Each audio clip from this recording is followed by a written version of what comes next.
So last week we talked about Jephthah and had kind of a question right towards the end, and we were rushing through a little bit of the implications of Jephthah's vow. So I'd like to take a few minutes and talk about that, just because Jephthah's vow is concerning to us. To everyone who reads it. You can't read through the vow and what happens with it and not be concerned. And I think that's maybe the impetus behind how some are looking, I think, for a way to make it less severe than it was.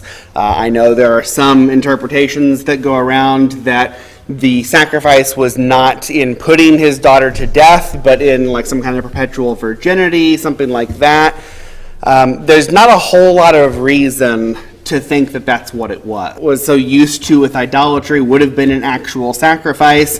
And I think that we just need to be uncomfortable with the implications because it's an uncomfortable and horrifying situation.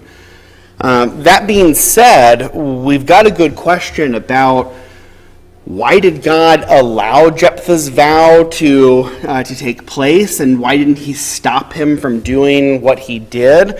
So just to recap it, Jephthah said, God, if you will give me the victory, then I will sacrifice the first thing that comes out of my house when I get home, and that will be a sacrifice to you. And the idea there is he was expecting it to be some sort of animal that would not have been unusual with the way their homes were constructed, that there was also kind of a room for the animals, and you could imagine some animal coming out, hearing Jephthah coming down the road. But in this case, it was his daughter who comes out first, and you cannot just not keep a vow. Vows were serious. Vows to God were serious. And it was a sin not to keep a vow. And instinctively we say, well, this kind of vow should not have been kept. And, well, you're right. It really shouldn't have been kept. But what the mechanism was, like we discussed last week, was that God already had a provision in place in the law for these kinds of vows to do with a person's life. God knew that sometimes a vow would be made in a time of desperation or in a time of not understanding the full implications of what was being vowed.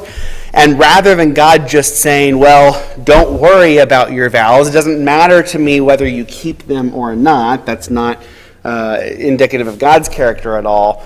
He gave a price, a redemption price for those vows. So you could pay a certain amount of money and satisfy the terms of the vow without the literal terms of the vow.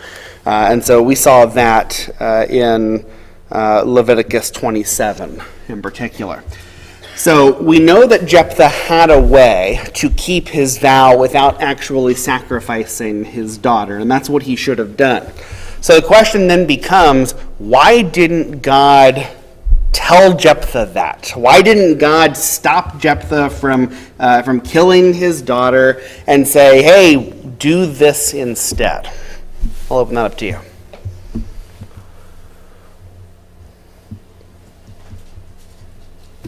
Gary.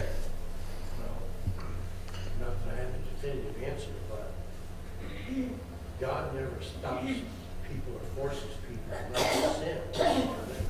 Yeah. And in my mind, that was a terrible vow to begin with.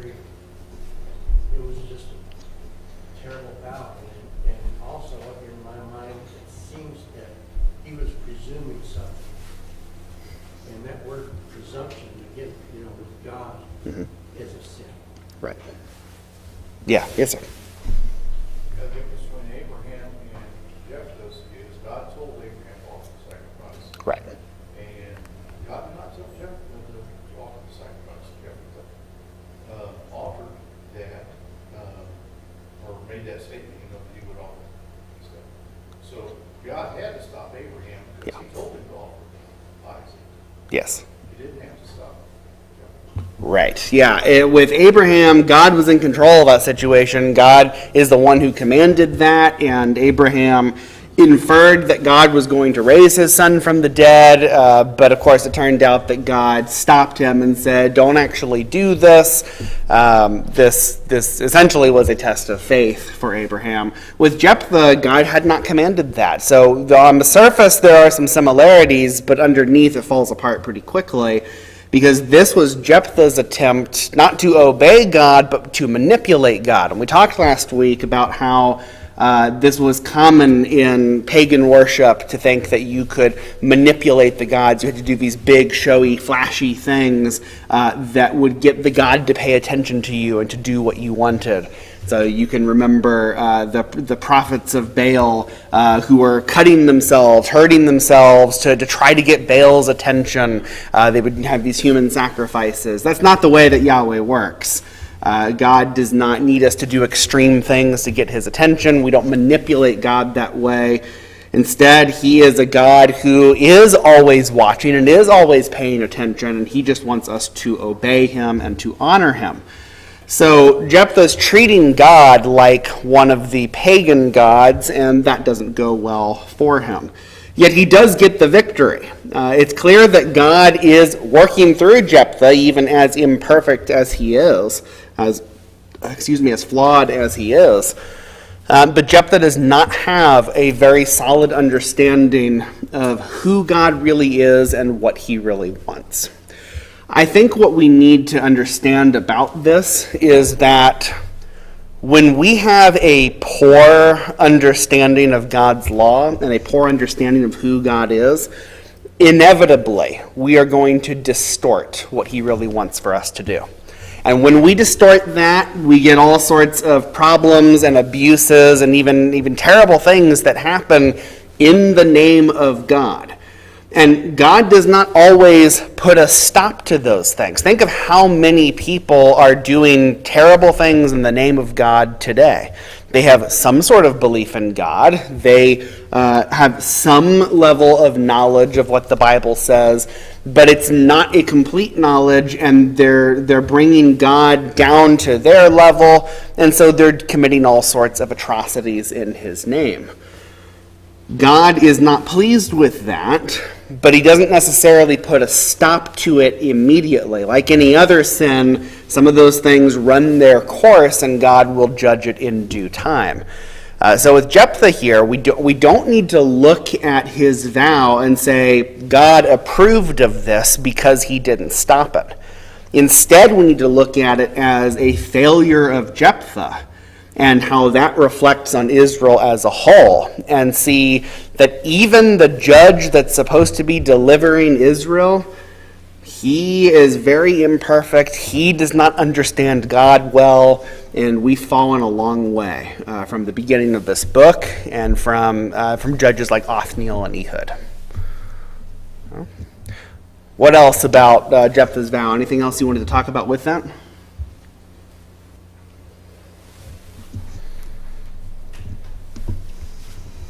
Okay. Well, then, getting into chapter 12, we still have a little more about Jephthah that comes in these first few verses.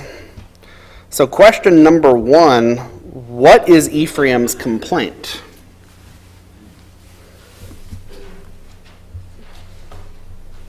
They weren't called on to help. Yeah.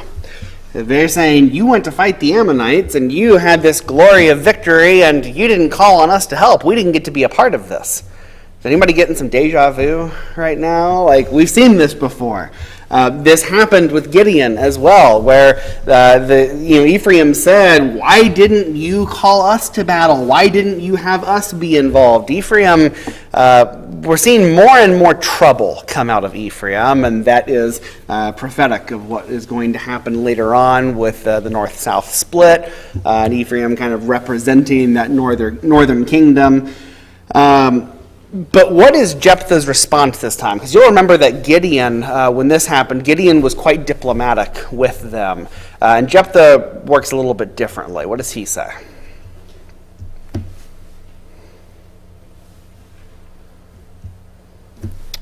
Yeah. Okay. He said he called them, and they didn't come. Yeah. Now, who do we believe? Don't know. It's hard to know whether he really called them or not. I guess we have no reason to doubt that he did, but they also said that he didn't call them. So whatever the truth of it is, they're not content to agree on what actually happened. So then what happens after that? Well, first, when Ephraim complained, they did more than just say, "We're mad that you didn't call on us." Okay? Yeah, they were gonna burn his house down with 10 minutes. Yeah, so this is more severe than it was with Gideon already from the get-go. Ephraim saying, "You didn't call us to battle, we're going to destroy you. We're going to burn you and your house down." This is a lot more serious than it was with Gideon. This is more than just the grumbling of, we didn't get to be a part of the glory of battle. This is Ephraim rejecting Jephthah and saying, "We want you dead." So Jephthah says, "I did call you to battle. I did ask for you to come, and you didn't." And then what happens with the situation? That goes against them. And it's interesting that they kind of blocked off an area so that the Ephraimites couldn't cross over the Jordan. Mm-hmm. And then they tested them by the pronunciation of Shibboleth. Yeah. So it does come down to actual conflict, to actual fighting. So this is one of the first times we've seen the tribes actually fight against each other. And Lisa's right; they do cut off the Ephraimites from being able to go back over the Jordan. And as they're running across people who are trying to get back to Ephraim, they test them. They say, "Are you an Ephraimite?" Of course, they're going to say no because they want to live. And they test them by saying, "Say Shibboleth." And the Ephraimites would say Sibboleth instead. And the idea behind that, because we go, what's the point of this? Why can't they say Shibboleth? It's a difference of dialect. That there's already enough distinction in these groups that they do pronounce things differently, just like even in our very country, people do pronounce things differently in different states, different regions of the country. So when you're acquiring a language as a child, your mouth learns to make physically different Yes. shapes and forms to pronounce letters. And many people in the world can't pronounce TH. Right. So they'll pronounce Z. Yeah. Because they physically can't pronounce that sound. Right. And so this is a difference with them from Yeah. the time they're born, actually, how they acquire language. It's actually impossible. Right. to say it correctly. Or the concept of rolling R's, right? I've tried. I literally cannot do it. My mouth does not make that sound. So I could learn Spanish all day long, but I'm never going to be able to roll those R's because I didn't learn that as a child. So there are actual physical things that happen when we are learning languages, learning how to speak, and certain things that you might not be able to learn later in life. And so for us, Shibboleth versus Sibboleth, I can say both of those back to back, no problem, but that's not something that they would have been able to do there. So this was a litmus test for, are you from the west side of the Jordan or the east side of the Jordan? And people were a lot more insular in those days in that their dialects were kind of hyper-local like that. So they test them that way. When the Ephraimites couldn't pronounce it right, then they're able to seize them, slaughter them, and 42,000 Ephraimites die in all of this conflict and war. This is not a good sign for the unity of Israel, right? We've already talked about how in Judges that they're kind of a confederation of tribes more than they are a united nation. But even still, they're typically not actually at war with each other. It's more that, one tribe might have a conflict with some other nation. It doesn't necessarily mean that this other tribe needs to come join in that. But now they're actually fighting each other, and that's not a good sign. All of this is leading up to the reality that Israel will need a king. They're going to need some sort of united leadership because the intertribal relations are getting worse, and the evil is getting worse throughout the nation as well. Anything else through, for verse 7. It says Jephthah judged Israel for 6 years, so not very long that all this happened. And he died and was buried there in his city in Gilead. Anything else for Jephthah?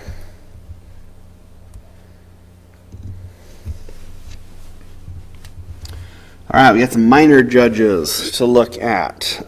You remember we've got a cycle happening throughout the book where mostly it's major judges whose stories we are told, but interspersed throughout are these minor judges. So we had one minor judge with Shamgar, then we had 2, and then now we've got 3 that are put in between Jephthah and Samson.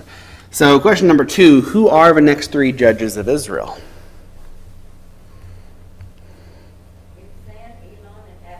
Yes, Ibzan, Elon, and Abdon. There's not tons that we know about them, like with all of these minor judges. And in fact, for Elon, there's almost nothing said. But there's a little bit for us to look at and kind of a lesson to learn. With Ibzan, it says that, now we're back to the west side of Jordan. We've been on the east side of Jordan for some time. And it says in verse 9 that he had 30 sons and 30 daughters. So we're kind of talking like we did with Tola, or with Jair rather, that this judge is acting an awful lot like a king.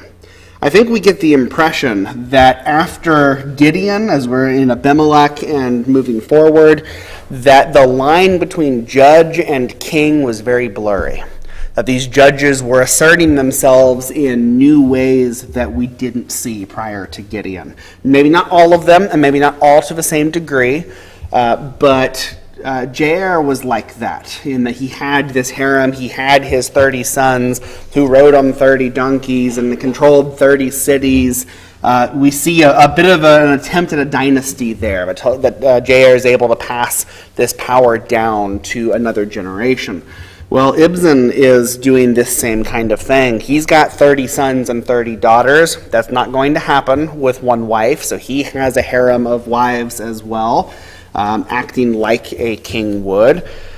And we see a lot of political control here. That his 30 daughters, he is specifically marrying off to people outside of his clan, outside of who you would normally be looking to for a marriage.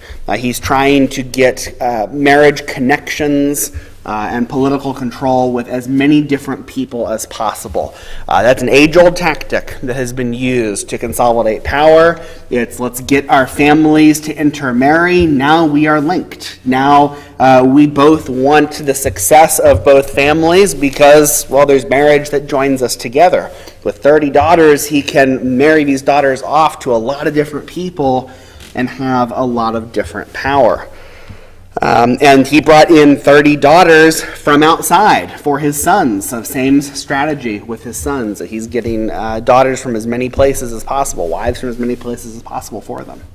Lisa? It says outside the tribe in my version, so I'm wondering if it wasn't necessarily if he was bringing in, like Amorites or. No, not going outside of Israel necessarily, but outside of the tribe, outside of what you would normally do. You would normally expect to marry somebody from your own community, right? If you live in Judah, you're not really going to marry an Ephraimite who lives way on the other side of the country. So kind of just some kind of unification with the tribes. Yeah. And bringing, kind of ensuring maybe a little bit of peace. Yeah. Because you're not going to attack Right. where your son's married to somebody. Absolutely. That's the idea. And that's a way for Ibzan to keep some power as well, to have as many marriage connections to different tribes as possible, so that it's not just his own tribe who cares about him, but these other people. That should help keep some peace, but it should also be advantageous for Ibzan personally. Okay. Well, it was only the Levites who were not supposed to marry outside their tribe. I mean, it was okay to do it unless you were a Levite. Right. Yeah, I don't think there's anything wrong with marrying outside of your tribe. That wasn't commanded against, but it just wasn't typical. This is not necessarily a slight against Ibzan for doing this with his sons and daughters. It just wasn't very typical. Even today, people tend to marry somebody like from their own community, right? It doesn't always happen that way. We have more ways to meet people in other places, and you can, marry somebody who lives far away that you found an opportunity to meet. But statistically, you know more people who live closer to you, right? So you're a lot more likely to find a partner from somebody in your general vicinity. Somebody, if you live in California, the odds of you finding a spouse from Maine are pretty low, just because you probably don't know too many people from Maine and you don't have a lot of interaction there. Unless you do go and visit, or somebody comes and visits here, that could happen. They've got the same sort of situation going on. Aaron? During this time, were all the tribes still coming together once a year? They were supposed to be. That's unclear whether they were actually doing that, but there would be certain things that would happen. As they're coming together for these feasts and festivals, there could be opportunity for them to meet that way. But with their lack of faith, it's unclear how much that was actually happening. What's the commerce? Weren't there different areas that maybe grew one crop and another? Yeah. The shepherds, and so just as a matter of commerce alone. Right, yeah. I don't get the idea that this was impossible for them to do. It definitely was possible, and people did marry somebody from a different tribe. It just wasn't as common as picking somebody who was already in your own community.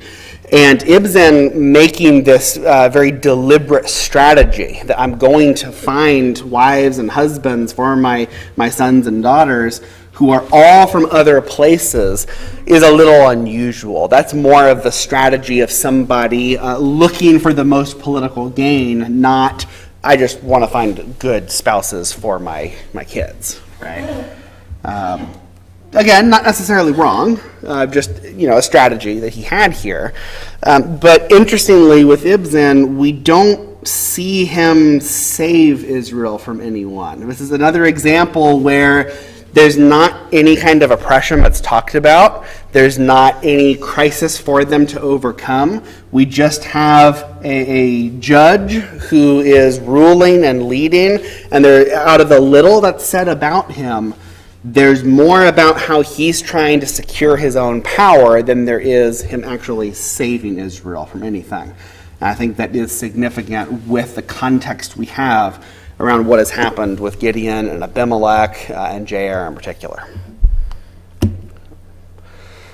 Elon, there is almost nothing said about, only that he judged Israel for 10 years. Ibzan was 7 years. We're getting shorter, I think, with the judges for the most part, and that they're not judging for very long.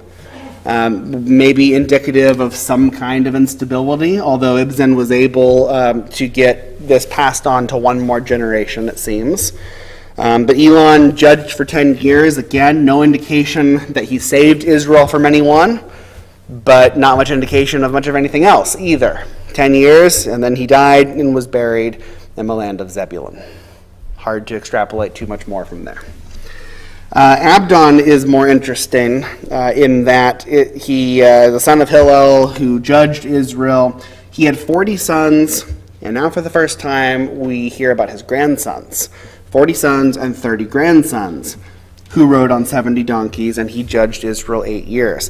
So it's specifically saying his sons and his grandsons. Now we've seen a successful attempt to pass on power for 3 generations.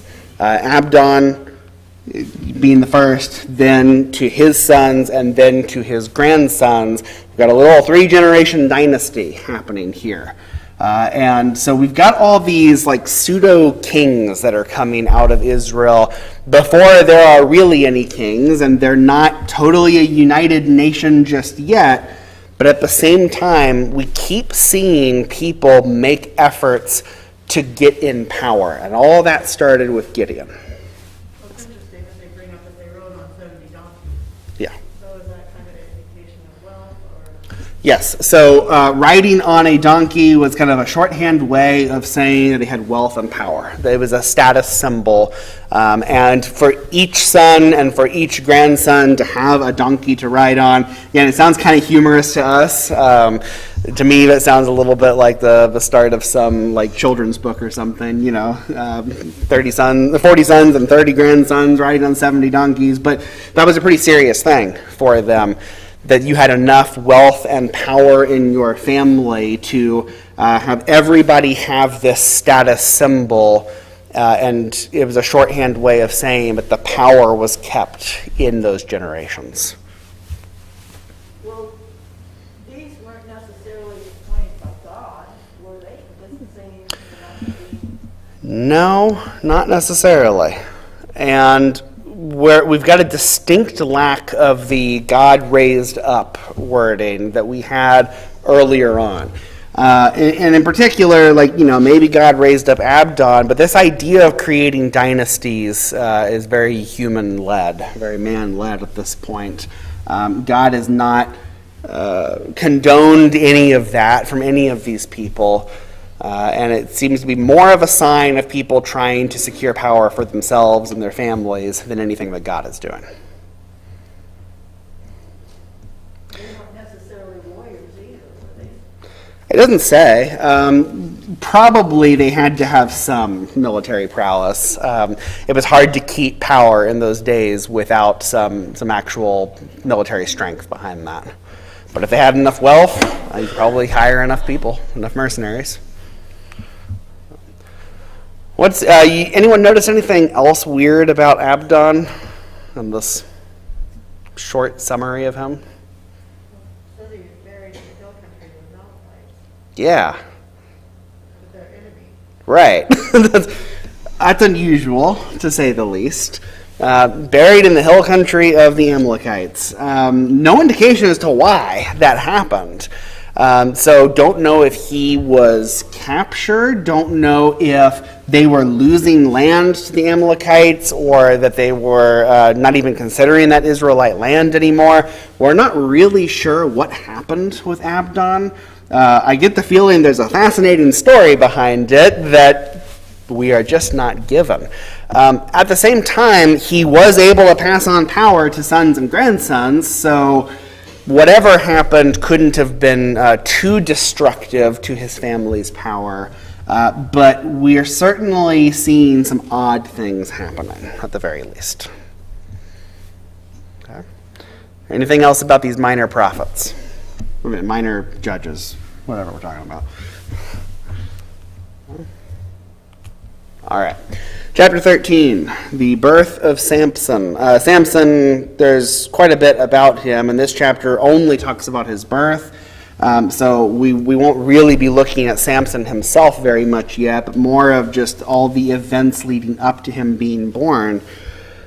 So question number 3, who is oppressing Israel in chapter 13? Philistines, yes. So the people of Israel again did what was evil in the sight of the Lord, so the Lord gave them into the hand of the Philistines for 40 years. So this follows the same pattern that we've seen before, that we've got evil leading to oppression. This is the longest oppression out of any in the book. The next longest was 20 years, when we were looking at Deborah and Barak. So their trouble is getting worse. Their oppression is getting worse. And they're going to need somebody to deliver them from that. But first we need to figure out how their deliverer is even going to be born. And that's also kind of unusual for this book as a whole. I also want you to note something else about this. We have a break in the pattern.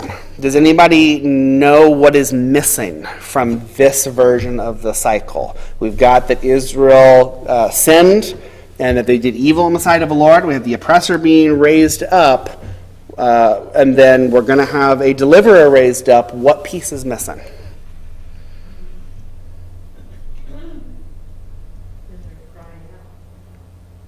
Israel doesn't cry out for help here.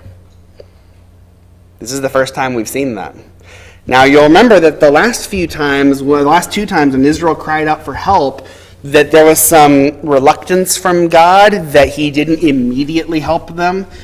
So with Gideon, first he sends a prophet to them to tell them, how they have sinned and how they have angered God. With Jephthah, he first says, go and seek help from your own gods that you have chosen. And they cry out for help again, and so God relents and chooses to help them. This time, Israel doesn't even cry out for help at all. It just does not exist in this account, which is disturbing, because it says that Israel has so thoroughly given up that they have accepted that this is just their reality and that they don't know God enough, trust God enough, whatever the situation may be, to even think of crying out to him. That disturbs me quite a bit. That's a big drop from where we were before. And if you know the pattern of Judges, then you know that the Judges follow the same decline. So we'll see a much lower level of righteousness in Samson as well, to reflect how bad Israel has gotten. I just wanted to point that out to you so that you would realize how far down we've really fallen. And yet God is going to deliver them anyway, which has its own interesting implications. So question number 4, what is special about the birth of Samson, just in general? No razor will come to its head from it. Okay, before we get to that, the first special thing about it is Manoah's wife is barren. She's not able to have any children, and obviously this worries her and bothers her. And then how does she find out that she's going to have a child? An angel of the Lord comes and tells her this is going to happen. Does this ring any bells for anyone? Is this familiar to anything that's happened anywhere else in the Bible? Right, yes. So kind of foreshadows Mary, foreshadows the birth of Jesus. Mary wasn't barren, but she was not expecting to be pregnant and was not yet married, and so she gets this visit from the angel who tells her, you're going to bear a son, and he has this special purpose. Yes, sir? John the Baptist, his parents were barren. Right. Yeah, so there's another foreshadowing, because that was a special kind of birth as well that was also announced from an angel. Right, Sarah and Abraham. We have seen some special birds throughout the Bible who that are announced by an angel that come out of some kind of adversity. We've also kind of looked forward to the birth of Samuel to some degree, with a barren mother there as well. So something is special about Samson. And he's going to be born to a mother who did not expect to ever be able to have kids. So question number 5, I'll get to this. What requirements were placed on Samson? No razor on his head. No razor on his head. So what is that about? The Nazirite vow. Okay. So who wants to give us a little summary of what the Nazirite vow is? Yeah, what's up? It was a consecration of oneself to God.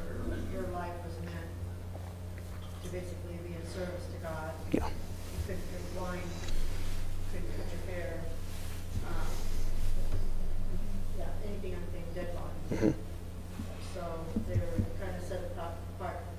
And I think the same was for Samuel. He was also a Nazarite. Paul and 4 unnamed Christians took a Nazarite vow. Jesus was not a Nazarite. Right. But several leaders throughout, possibly John the Baptist. Right, yeah. So it's this special kind of consecration that you could choose to do, dedicating yourself to God, came with some special restrictions. Not supposed to drink wine or actually consume any product of the vine. Couldn't eat grapes or raisins, grape juice, wine, any of it. Anything that came from the vine, you're cut off from. And then not supposed to cut your hair, not supposed to come in contact with anything that is unclean, kind of specifically dead bodies there, but other things as well. And this all comes from number 6, and this was something that more typically you voluntarily did for yourself. You chose to do this, and it didn't have to be for life either. This could be a vow that you took for a certain amount of time. Mark? Yeah, most of the time, it was a limited duration. Yeah. You had your job, you had a farm, you had a farm. Yeah. But you would select a period of time that you would devote to God. And like Lisa said, you see Paul doing it. Yeah. He shaves his head, is most likely a time that he separated himself. Yeah. He talks about that briefly himself. He talks about a married couple separating themselves out for God. That is a Nazarite type of vow. Yeah. He doesn't get into it specifically. Yeah. But there's this custom of Yeah. stop life so you can dedicate a specific amount of time to God. Right. Do that. Renew yourself. To me, it's actually kind of similar to fasting. I think fasting kind of came out of some of this, maybe, that you'd have people who'd fast for a designated amount of time, and there are, personal and health benefits to that, but also it was done as a way of dedicating yourself to God kind of in a special way for a certain amount of time. Most of the time it was temporary, but in Samson's case, he was to be a lifelong. Yeah. There's a few interesting things about it with Samson. Yeah, Mark? Number 6 does not address making a vow for somebody else. Right. So this is very different. This is, Right. in my opinion, it's not a Nazarite vow, but God makes it a Nazarite vow. He can do whatever he wants. Sure. There are several differences from the typical Nazarite vow versus what we see with Samson. So one being that it is supposed to be for his entire life. That wasn't necessarily typical with the Nazarite vow.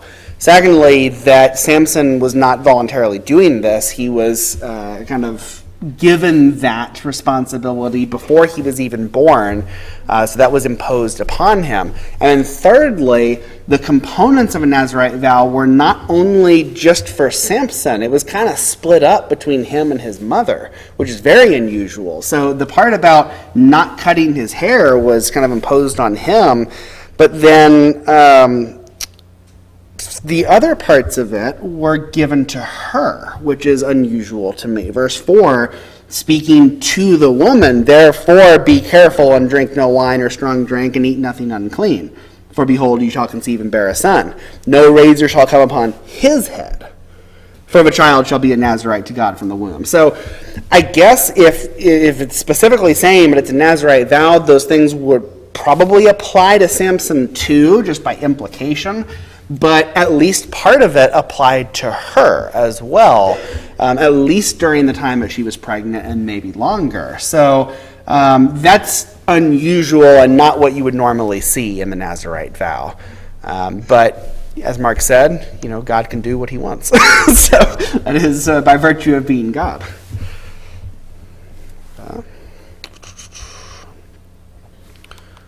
So question number 6, what is, before we get to what is the angel's name, let's kind of talk about what happens in the meantime. Manoah's wife has gotten this revelation from the angel saying, you're going to have a son, you need to have him abide by these restrictions, you need to abide by some of these restrictions, and then the angel leaves, and she goes and tells her husband about this, and he is so surprised, so skeptical to some degree. He seems to be a little bit upset that the angel has appeared to her and not to both of them or not to him. And so he's very worried about all this, very anxious about all this. He wants to hear from the angel as well. And neither of them realize yet that this was an angel. In fact, the way she says it to him is that a man came to her who looked like an angel of the Lord. So she doesn't realize the full implications of who this really is. And so Manoah is wanting the man to come back, wanting the messenger to come back and to talk to them, talk to him in particular. And the angel does. And Manoah asks for the instructions again. Tell me what it is that's supposed to happen. And the angel says, well, I already told her, so you already know. And no new information is presented in this time, just that Manoah is hearing it for himself. And the angel repeats those instructions to him. Manoah offers to feed him, tries to be hospitable. And the angel declines that and says, I won't eat with you, but if you want to give an offering to the Lord, I'll be here for that. And so he does present an offering to the Lord, but he asks for the angel's name. He says, what is your name so that we can honor you when your words come true? Which is kind of a strange thing for Manoah to say, indicating maybe some level of doubt that these things would actually happen. And also not realizing that this is coming from God, because we're going to honor you when these things come true. So what is the angel's name? What does the angel say to him here? Well, he says that he doesn't really want to give him his name, but he says his name is Wonderful, which could be an adjective or could be a noun. Yeah, I think he is kind of holding back his name, not telling him what it is exactly, saying, I don't really want to tell you my name. Why do you even ask for it, seeing that it is wonderful? There's something about this angel's name, but is sacred and holy, that Manoah is not treating this with the sacredness that it deserves. And so this is the angel's way of telling him, hey, you don't fully get what's going on here yet. You don't even really know who I am, so don't worry about my name. Just honor God, and that will be better for you. Gary? I actually looked at 5 different translations of the Bible. Mm-hmm. And that name was translated three different ways. Mm-hmm. Different translations. They're all kind of related. Mm-hmm. It's definitely related, but wonderful, secret, the old King James says secret. Mhm. Secret. And then the Christian Standard Bible said beyond understanding. So it's kind of related. Wonderful, Right. secret, beyond understanding. They all sound angelic, I guess. Yeah. This is a way of saying, I am not just some man for you to ask for my name. That you don't get to know my name because I'm higher than that. Mark? Yeah, it's fascinating. I felt because I do feel like he's telling them, you don't even know what you're talking about. Right. I'm Yeah. coming from a place that you don't even understand. Yeah. It's secret. Yeah. Like what Gary said. But then we see in other places where we see the angels of God being, we're told what their names are. They're told Yeah. who Michael is. We're told Right. who Gabriel is. And it's like, when God's ready to tell us something about that dimension, he'll let us know. Sure. Otherwise, don't worry about it. Yeah. It's not like with Mary. Mary knew it was Gabriel who was talking to her. It's not that it's wrong to know the name of an angel, but like Mary knew that something wonderful and amazing was happening. She knew that this was holy and sacred. Manoah and his wife don't really realize that yet. I think they're talking to some guy who's got a message from God, instead of realizing that they're talking to an angel. So Manoah offers that sacrifice as the angel instructed, and when the flame went up, as it was consumed with fire, the angel is kind of caught up in that flame and disappears. That's one way to figure out pretty quickly that you're not talking to just some guy, or that you're talking to an angel. And they both realize, whoa, this was a lot more serious than we realized. And so they fell on their faces. They knew they had been in the presence of an angel. They get kind of afraid. Manoah, in particular, says, we're going to die. And it's Manoah's wife who says, well, I mean, think through this. Are we really going to die? Why would he have come twice and talked to us? Why would he have given us these instructions for what to do later if he was just going to kill us? We're not going to die, but this is more serious than we thought it was. So, she gives birth to Samson, and he grew and was blessed by the Lord. And next week we'll go into chapter 14 and see all the trouble that Samson gets into, and he gets into a lot of trouble. So, thank you, everyone.